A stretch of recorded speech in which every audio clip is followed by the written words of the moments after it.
Hello, everyone, and welcome to our podcast discussion. So, today we will be discussing about how teaching theories can be applied to support Year 6 students in Malaysian primary classrooms. My name is Naim, and I will be moderating today's discussion with my two companions, Weng and Ika. So, as we all know today that in Malaysian primary classroom, specifically Year 6 students, they are going through a very crucial stage of their life because they are expected to demonstrate stronger communication skills, critical thinking abilities, and also independent learning habits. However, with this, teachers often face their own challenges, like mixed language proficiency, different learning styles of the learners, and also limited classroom time. So, therefore, understanding and applying uh, appropriate teaching theories is very important, especially for the teachers, in order to design their own effective lessons. So, in this discussion, we will explore about several teaching theories, including cognitive learning theory, constructivism, and also communicative language teaching. And we will explain and examine about how teachers can apply these theories in the real situation, in real classroom situation of Year 6 students. So to begin our discussion, I would like to ask Wenkat a question. So Wenkat, from your perspective, how why are teaching theories important for the teachers? Thank you, Naim. So, in my opinion, these teaching theories are important because they help teachers to understand how students learn and how knowledge can be effectively delivered to my students or all the fellow students. So, without this theoretical knowledge, teachers may only rely on traditional methods such as lecturing, just teaching them, or memorization only. Although this kind of methods may sometimes works, but they often do not encourage deep understanding or critical thinking. Teaching theories provide a framework that guides the teacher in designing a meaningful learning experiences. For example, theories such as cognitive learning theory and constructivism emphasizes active learning, where students are encouraged to analyze information, ask questions, and construct knowledge by themselves. I agree with Venkat's point. However, I would like to add some other points that teaching theories must be adapted to the classroom context first. For example, Malaysian classrooms are often to have students with different levels of English proficiency. Some of the students have learned English since they are kids, so they might be fluent, and some not really fluent in English. If teachers apply those theories without considering these differences, some students may be struggling to participate in learning activities. There is an interesting perspective you have there, Ika. So, if I understand correctly, that you are suggesting that teachers they should adapt their teaching theories rather than applying them rigidly. Yes, exactly. Teachers should treat teaching theories as guidelines that help them design flexible teaching strategies so that learning will be equal for all of the students. Yes, I agree with that, Ika. Teachers must combine all this theoretical knowledge with practical classroom strategy. If it's not, the theoretical knowledge the teachers that learn, they will not apply. So, rather than just lecturing or fully memorization in classroom, why not we use this kind of theory so that our students can be learned more effectively to understand all the content delivered by the teacher?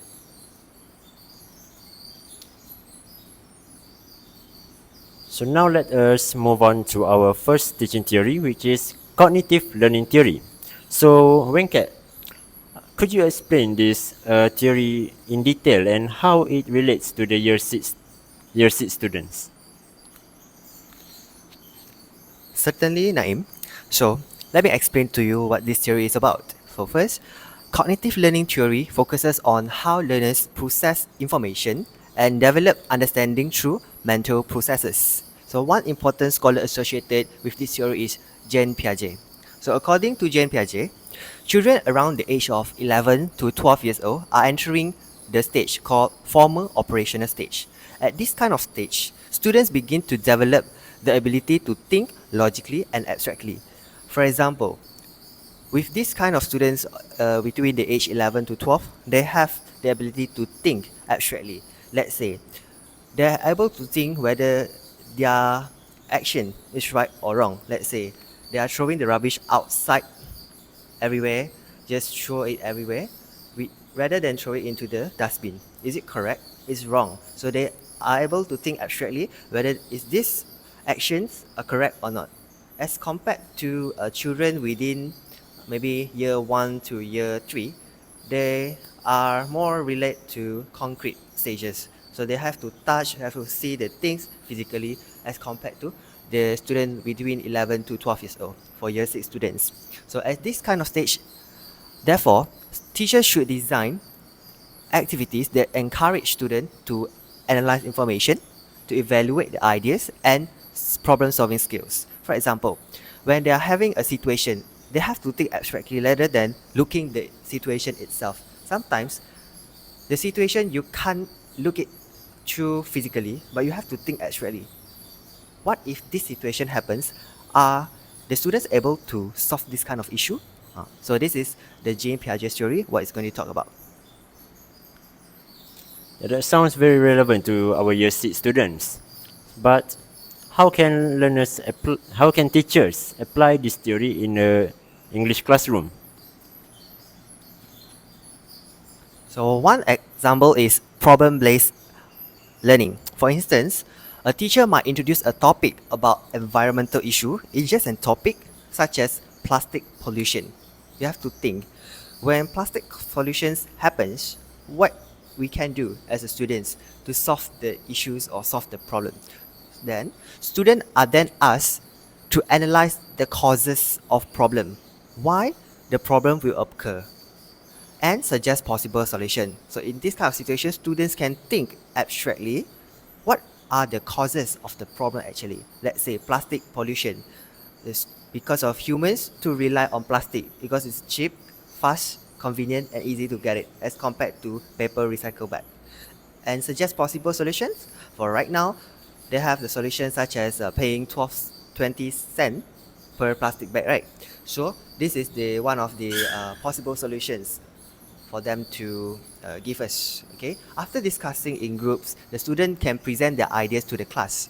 And this activity encourages students to think critically and organize their idea logically. So when we apply this theory, the student able to think better, organize the idea logically. Sometimes for the students, especially year 4 or year 3, they are unable to organize the idea. Yes, they might able to give some kind of idea, but when you ask them correctly, they can't organize the idea from A to Z. They might say it from Z to A. So we have to apply this theory so that the students can use it correctly, accurately, so that they're able to think critically for all the situation happened accurately. Okay, thank you, Weng. I think that is a very good example. But however, I would like to seek some clarification. Let's say there are some year 6 students that may have not have a good English proficiency. Like I mentioned before, there are some students who are fluent, and some are not. So what about the students who is not good in English? How do we help them as teachers to help them expand their vocabulary so that they can express their ideas more clearly? So that if they still don't know how to expand their vocabularies because they did not practice English at homes, in that way they cannot participate much in class. So how do you help them? Alright, that's a very good question, Ika. For this kind of situation, teacher can provide scaffolding strategy. Have you guys learned about this or you have listened from anywhere? Scaffolding strategies? Oh yeah. Yes. So, such as vocabulary list. Yes, I admit that when I ask students to think, yes, they might have the ability to think abstractly, critically. But as an English teacher, TESOL teachers, we need them to say it correctly. So, we have to prepare them some vocabulary lists, sentence starters, or discussion prompts. So this is known as a scaffolding strategies. For example, students can use phrases like I believe that what happened. One possible solution is when we are using this scaffolding method, they can apply it correctly because we give them some idea, key ideas, what you should say at first. Sometimes they just give the idea, but when I want to know what kind of idea did the learners or students give me, I'm not really sure.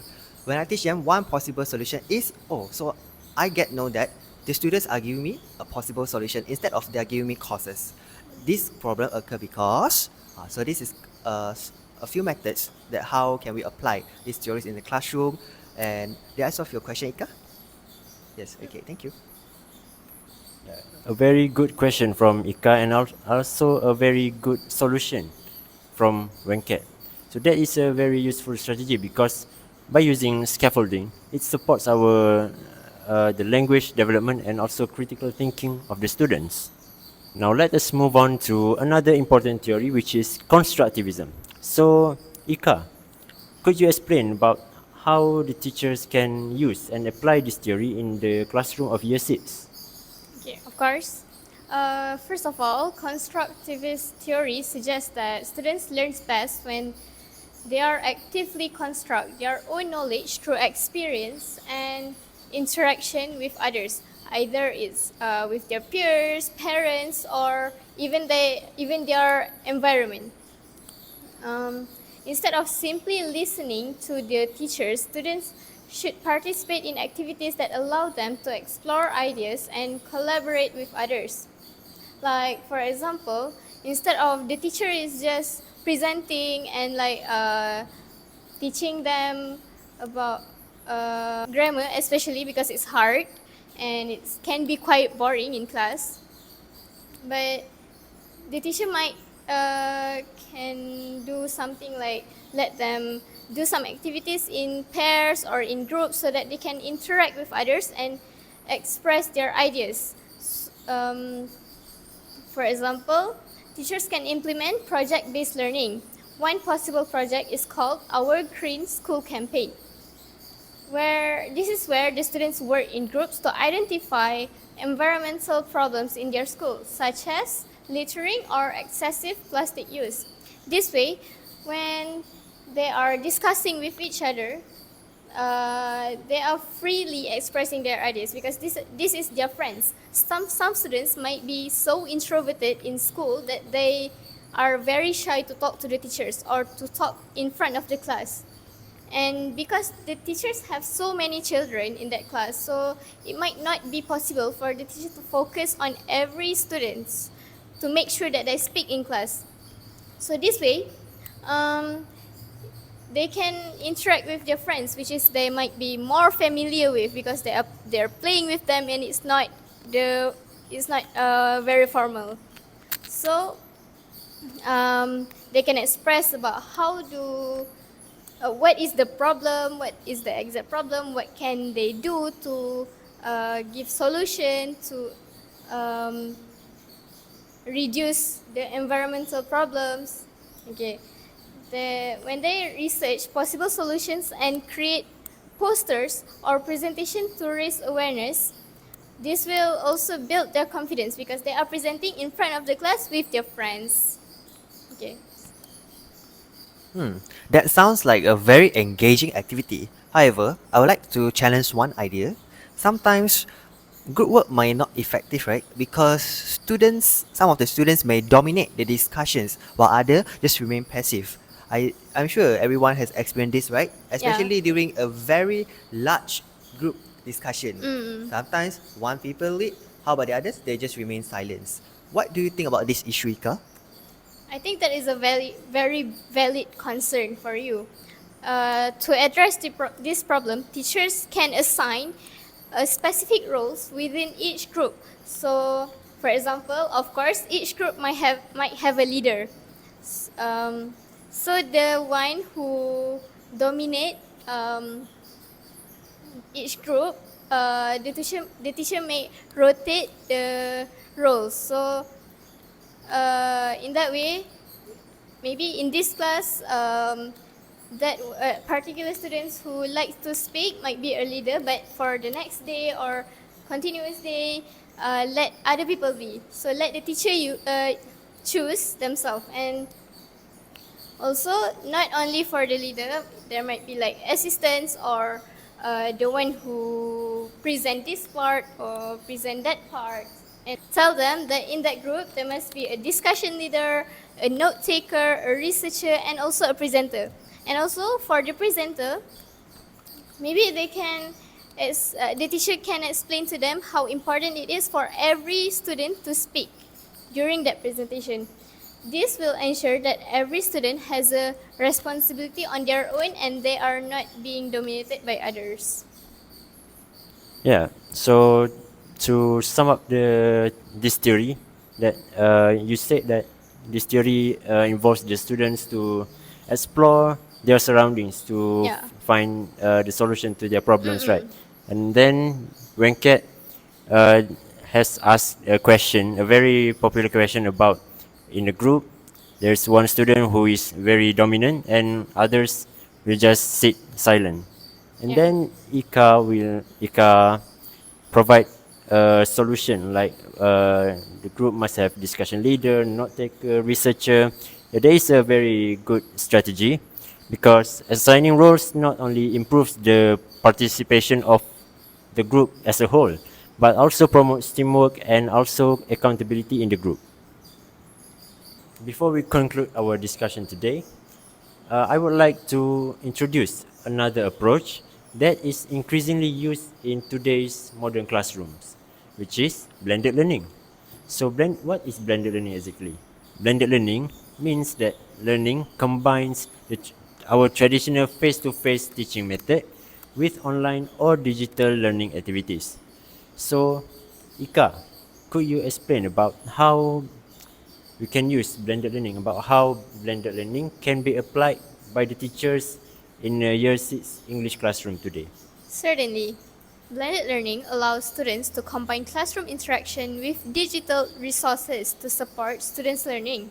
For example, a teacher might introduce a reading topic in class and guide students through the main ideas. After that, students could complete additional activities online, such as quizzes or word searches.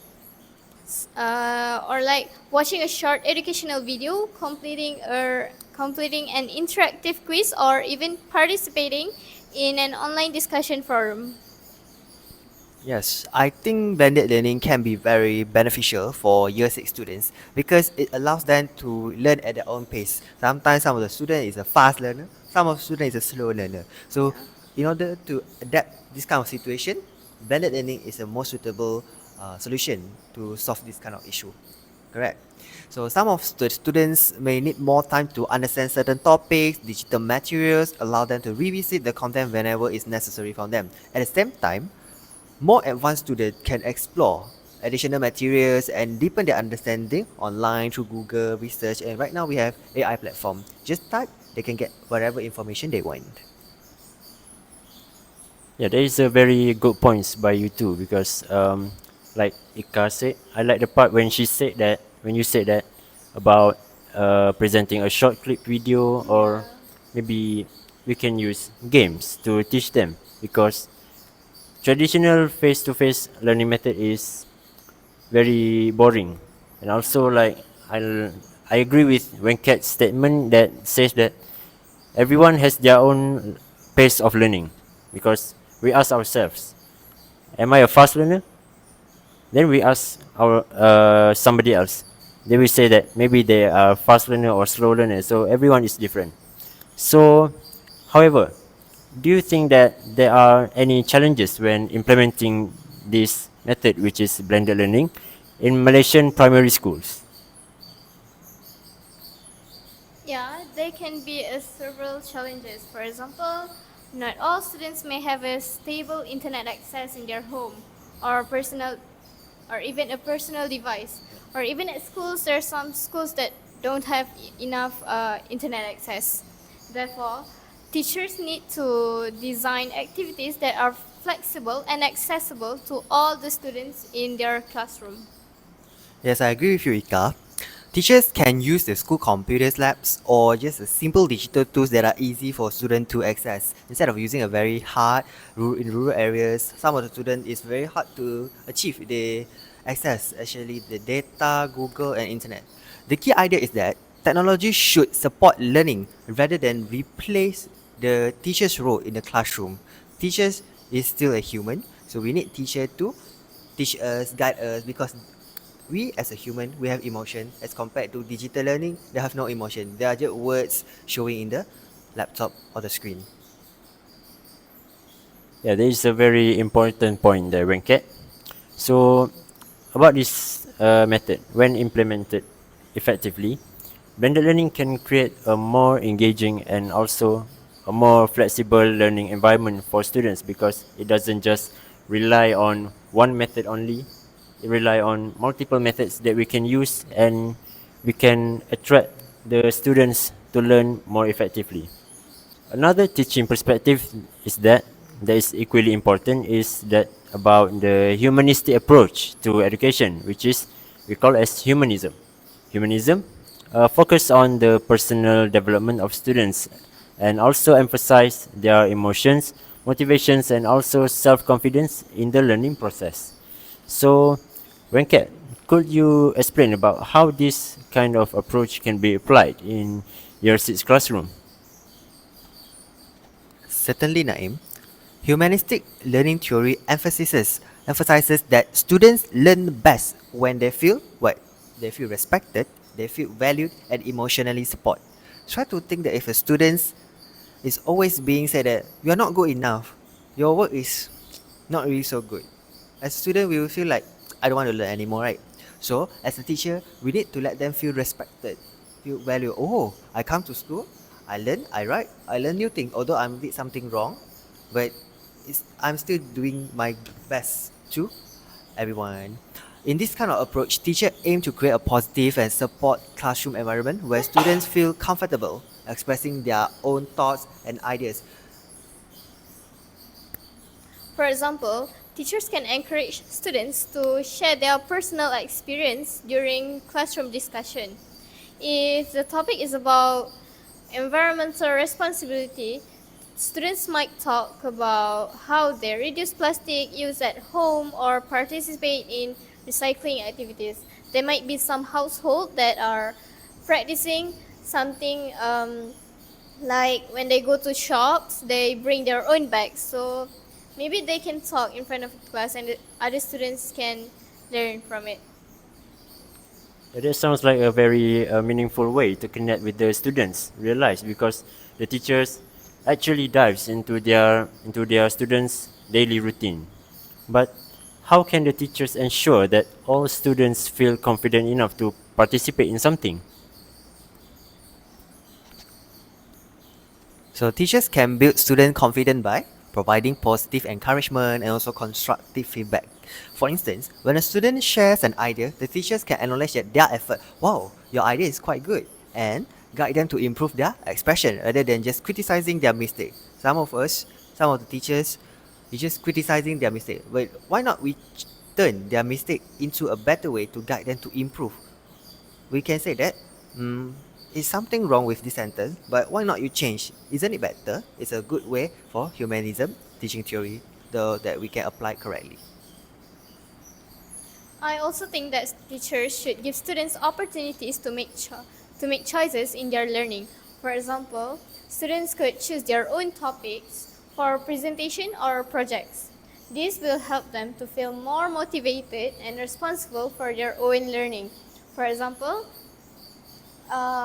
if the teacher